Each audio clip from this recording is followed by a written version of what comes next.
దేవునికి స్తోత్రం. ఈరోజు మహాపరిశుద్ధుడగు దేవదేవుడైన యేసుక్రీస్తు ప్రవారిక సర్వోన్నతమైన వాగ్దానం. సర్వశక్తిమంతుడు నాకు గొప్ప కార్యము చేసెను. లూకాసు వార్త 1:49.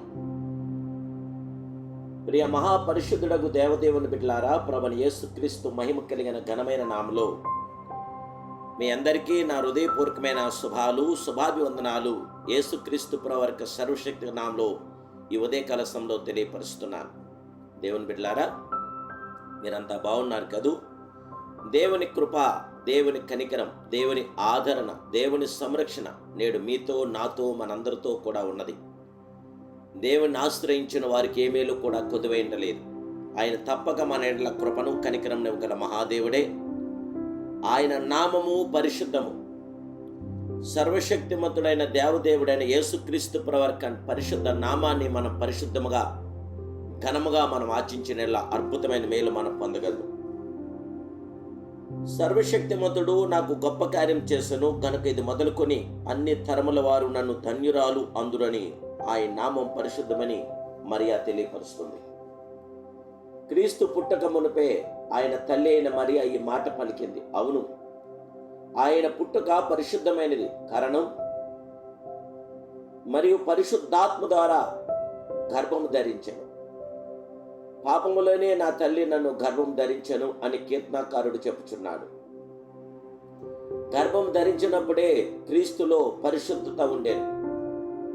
ఆయన జన్మించినప్పుడు పరిశుద్ధుడై జన్మించాడు.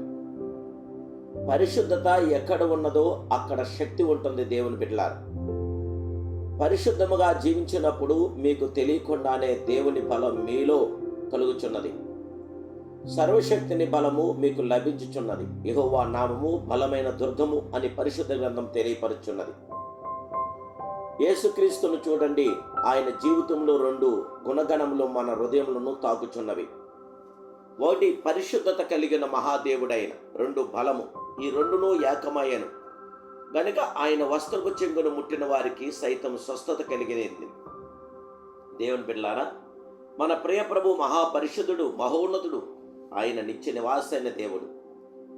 మీ జీవితంలోనూ పరిశుద్ధతను కాపాడుకొనండి. పరిశుద్ధత గలవాడై ధైర్యవంతుడు. అతడు ఎవరికి భయపడడు. పరిశుద్ధతను కోల్పోయిన ఎల్ల మనస్సాక్షి బాధిస్తుంది.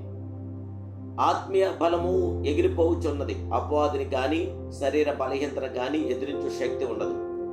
కాబట్టి పరిశుద్ధతను ఎల్లప్పుడూ మీరు కాపాడుకోనండి. పరిశుద్ధత ద్వారా మనం పరిపూర్ణం కాగలుగుచున్నాం. మీ బిడ్డలకు పరిశుద్ధమైన పేర్లు పెట్టండి. బలమైన పేర్లతో పిలవండి. నామమాత్రముగా పేర్లు పెట్టవద్దు. జీవగల దేవుని బిడ్డలారా, కొందరు సినీ నటుల పేర్లు పెట్టుచున్నారు.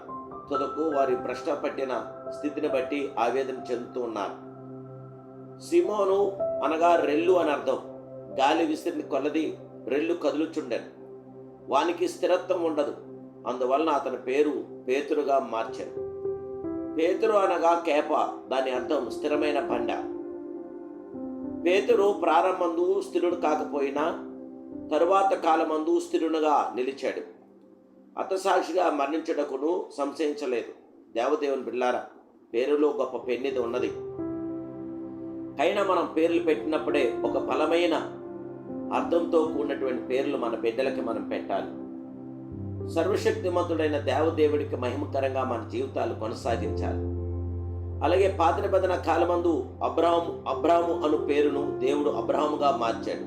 దాని అర్థం జనులకు తండ్రి. ఆ పేరులో విశ్వాస ఒప్పుకోలు ఉన్నది. అందువలన ప్రభు ఆకాశ నక్షత్రం చూపించి నీ సంతానం ఇలాగుండును అనను. కాబట్టి మీరు మీ బిడ్డలకు పేరు పెట్టినప్పుడు పరిశుద్ధమైన పేర్లు పెట్టండి. పరిశుద్ధుడైన దేవునిలో కొనసాగండి. పరిశుద్ధుడైన దేవునికి మహిమార్థంగా ఘనముగా మీ జీవితాలు ఉంటే అద్భుత కార్యాలు, ఆశ్చర్యకరమైన కార్యాలు ఆ అద్వితీయ సత్య స్వరూపుడు మనకు దయచేయగల గొప్ప దేవుడు. ఆయన పరిశుద్ధుడు, మహాపరిశుద్ధుడు. ఆయన నామము పరిశుద్ధము. సర్వశక్తిమంతుడు ఇప్పుడే మీ కుటుంబాల, మీ జీవితంలో అద్భుతమైన కార్యములు జరిగించునుగాక. ప్రార్థన. మా పరిశుద్ధుడును మహోన్నతుడు, సర్వోన్నతుడు, సర్వాధికారి అయిన మా ప్రియ ఆది సంభూతుడా, ఈ ఉదయకాల సమయంలో నీ కుమారుడైన యేసుక్రీస్తు ప్రవరిక సర్వశక్తి గల నామంలో నీ దీనదాసుని వైపు తిరిగి ప్రార్థిస్తున్నాను సంరక్షకుడా, నీకు స్తోత్రాలు. నమ్మదగిన దేవుడవు, ఎంతైనా నువ్వు నమ్మదగిన దేవుడు. మా ఆదరణకర్తవు, ఆశీర్వాదాలకర్తవు, దీవులకర్తవు, జయకర్తవు. విజయసారథి మీ బిడ్డలను మమ్మల్ని జ్ఞాపకం చేసుకుని పరలోక మీ ప్రసన్నత మీ బిడ్డలను మాకు దయచేసి బిడ్డలందరినీ నైనా బలపరచండి. సర్వశక్తిమంతుడా, గొప్ప కార్యాలు బిడ్డల పట్ల జరిగించి బిడ్డలందరికీ జయ విజయాలు అనుగ్రహించమని, మహిమ ఘనత ప్రభావాలు మీరు పొంది ఆశీస్సులు ఆశీర్వాదాలు ఇంటికి మెండుగా మీ బిడ్డలను మాకు దయచేయమని ఏస్తున్నాలో ప్రార్థిస్తున్నాను పరమ తండ్రి. Amen, amen, amen. May God bless you.